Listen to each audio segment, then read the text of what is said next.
Hey everybody, welcome back to the channel. My name is Jason and the channel is The Everyday Card Collector. I thought this would be a fun, quick video. In this video, I'm going to show the card that got me into collecting vintage. I'll tell the story behind it, how I got it, what it means to me, and maybe we'll even chat a little bit about the player. But this will be a quick, fun video. I was digging through my cards the other day and came across this card. It's got a little bit of meaning to me, a little bit of sentimental meaning. And I don't think it's ever been on the channel, so I figured why the heck not? I'll show it on the channel, we'll have a little discussion about it and have some fun. So we're only going to be looking at one card.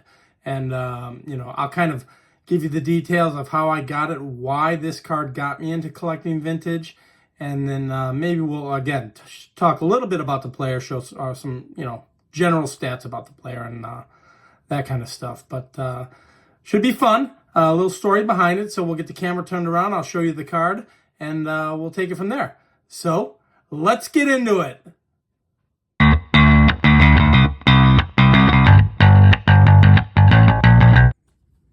Alright guys, so as I mentioned, I'm only going to be showing one card in this episode. But it's a card that has a lot of meaning to me.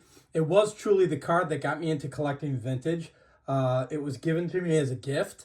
So I wanted to kind of show the card, explain the story, and then kind of talk about how it sent me down the rabbit hole of collecting vintage. And it's pretty easy to see when you see the card. But we'll go ahead and show the card. So the card is my 1952 Walter Hoot Evans Bowman.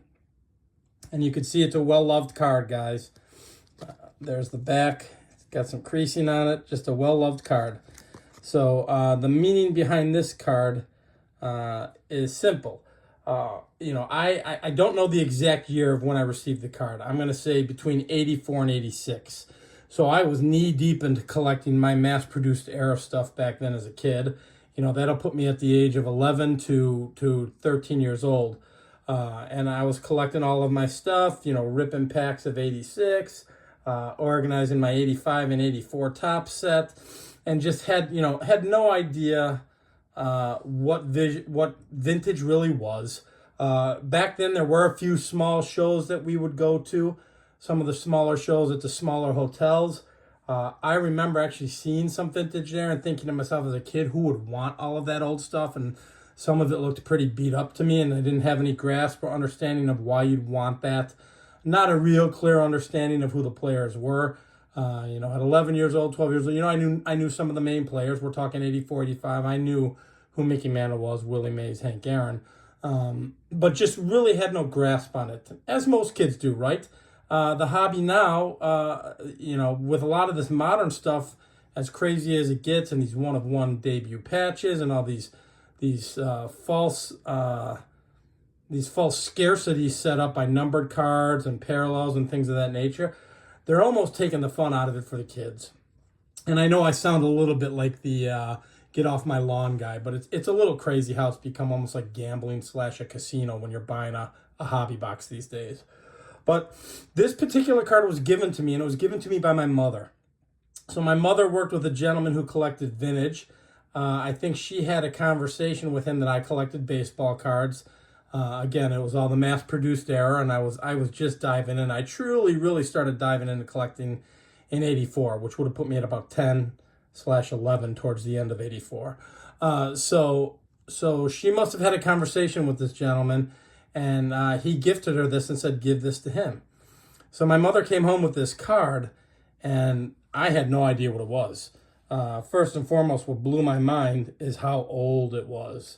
At 10, 11, 12 years old, you look at that card and you think to yourself, wow, that's amazing that something lasted this long. Well, it's a 1952 Bowman, right?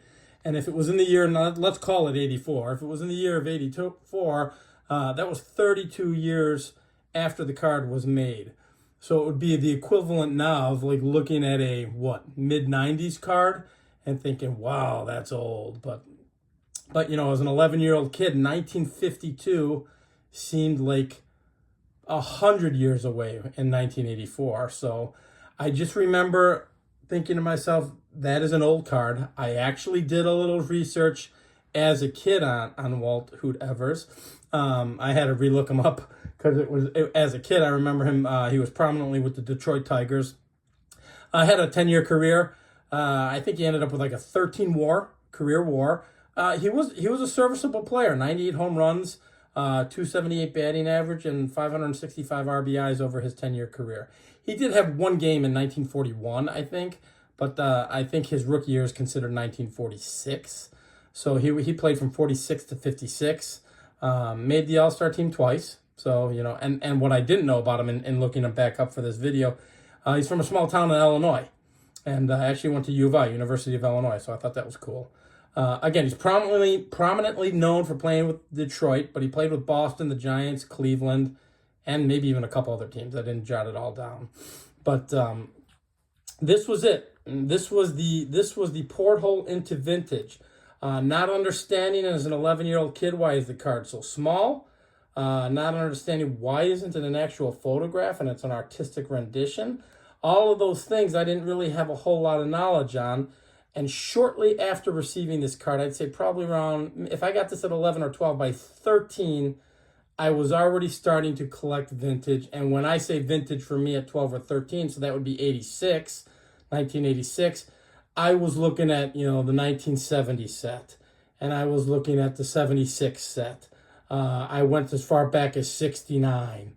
And those were the kind of sets and the cards that I first started diving into, as a young kid when I started to look into vintage.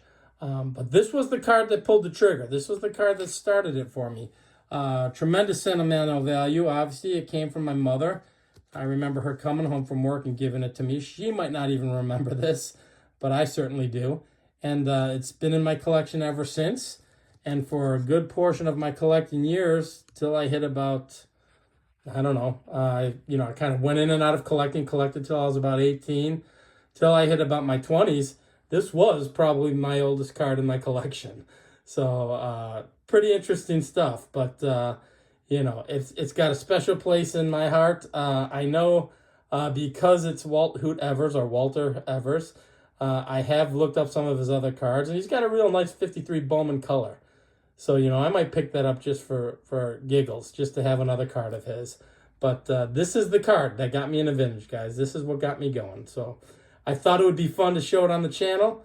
It's not a Mays. It's not an Aaron. It's not a Gehrig. But it's Walter Hoot Evers, and I love it. So I hope you enjoyed the story, guys. If you enjoy and like this kind of content, please feel free to like and subscribe. And until the next video, we'll talk then. Thanks for joining, everybody. Bye-bye.